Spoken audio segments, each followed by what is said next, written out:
যিসকল ছিংগাপুৰিয়ান সিটিজেন নাবিক বা চালক তেওঁলোক ছিংগাপুৰিয়ান সিটিজেন গতিকে তেওঁলোকৰ ষ্টেটমেণ্টটো ছিংগাপুৰৰ আৰক্ষীৰ এক্টিভলি তেওঁলোকেহে লৈ আমাক দিব গতিকে তেওঁলোকে ইতিমধ্যে কৈছো যে উইদিন 10 days তেওঁলোকে কৈছে যে 10 দিনৰ ভিতৰত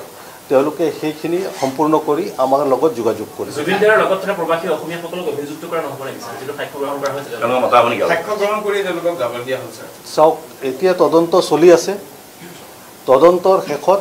আমি আদালতত আমাৰ ৰিপৰ্ট দাখিল কৰিম তাত তদন্তত আমি যি ধৰণে সাক্ষী প্ৰমাণ পাওঁ সেইমতে আমি আদালতত আমাৰ প্ৰতিবেদন দাখিল কৰিম তেওঁলোকক যাবতীয়া হ'ল তদন্তত অসুবিধা হ'ব নেকি তদন্ত তেওঁলোকক যাবলৈ দিয়া হ'ল ছিংগাপুৰৰ প্ৰবাসী অসমীয়া তদন্তত অসুবিধা হ'ব নেকি তেনেকৈ একো অসুবিধা নহয় আমাৰ তদন্ত চলি আছে গতিকে তদন্তৰ সময়ত ইয়াতকে বেছি মন্তব্য মই কৰিব নোৱাৰিম দৰকাৰ হ'লে আমি মাতিম স্যাৰ যিটো বিত্তীয় কেলেংকাৰী গোচৰ আছিলে সেইটো তিহঁতক গ্ৰেপ্তাৰ কৰা হৈছে নেকি শংকৰণ মহন্ত আৰু সিদ্ধাৰ্থ শৰ্মা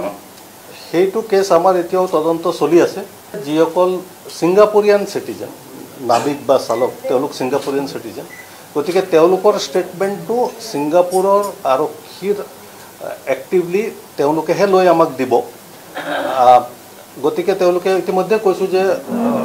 উইদিন 10 days তেওঁলোকে কৈছে যে 10 দিনৰ ভিতৰত তেওঁলোকে সেইখিনি সম্পূৰ্ণ কৰি আমাৰ লগত যোগাযোগ কৰিব জুবিনদাৰৰ লগত থকা প্ৰবাসী অসমীয়াসকলক অভিযুক্ত কৰা নহব নেকি স্যাৰ যেটো সাক্ষ্য গ্ৰহণ কৰা হৈছে তেওঁলোকৰ মতামত কি সাক্ষ্য গ্ৰহণ কৰি তেওঁলোকক জামিন দিয়া হ'ল স্যাৰ চাওক এতিয়া তদন্ত চলি আছে তদন্তৰ শেষত আমি আদালতত আমাৰ ৰিপৰ্ট দাখিল কৰিম তাত তদন্তত আমি যি ধৰণে সাক্ষী প্ৰমাণ পাওঁ সেইমতে আমি আদালতত আমাৰ প্ৰতিবেদন দাখিল কৰিম তেওঁলোকক যাবতীয়া হ'ল তদন্তত অসুবিধা হ'ব নেকি তদন্ত তেওঁলোকক যাবলৈ দিয়া হ'ল ছিংগাপুৰৰ প্ৰবাসী অসমীয়া তদন্তত অসুবিধা হ'ব নেকি তেনেকৈ একো অসুবিধা নহয় আমাৰ তদন্ত চলি আছে গতিকে তদন্তৰ সময়ত ইয়াতকে বেছি মন্তব্য মই কৰিব নোৱাৰিম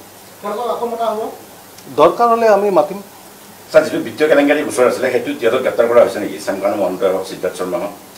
সেইটো কেছ আমাৰ এতিয়াও তদন্ত চলি আছে যিসকল ছিংগাপুৰিয়ান সিটিজেন নাবিক বা চালক তেওঁলোক ছিংগাপুৰিয়ান সিটিজেন গতিকে তেওঁলোকৰ ষ্টেটমেণ্টটো ছিংগাপুৰৰ আৰক্ষীৰ এক্টিভলি তেওঁলোকেহে লৈ আমাক দিব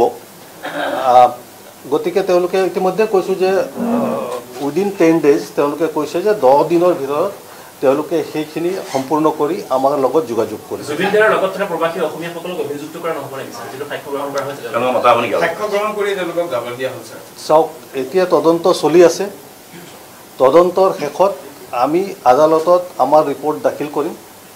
তাত তদন্তত আমি যি ধৰণে সাক্ষী প্ৰমাণ পাওঁ সেইমতে আমি আদালতত আমাৰ প্ৰতিবেদন দাখিল কৰিম তেওঁলোকক যাবতীয়া হ'ল তদন্তত অসুবিধা হ'ব নেকি তদন্ত তেওঁলোকক যাবলৈ দিয়া হ'ল ছিংগাপুৰৰ প্ৰবাসী অসমীয়া তদন্তত অসুবিধা হ'ব নেকি তেনেকৈ একো অসুবিধা নহয়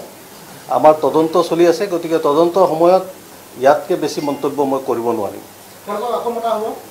দৰকাৰ হ'লে আমি মাতিম স্যাৰ যিটো বিত্তীয় কেলেংকাৰী গোচৰ আছিলে সেইটো তিহঁতক গ্ৰেপ্তাৰ কৰা হৈছে নেকি শংকৰণ মহন্ত আৰু সিদ্ধাৰ্থ শৰ্মা সেইটো কেছ আমাৰ এতিয়াও তদন্ত চলি আছে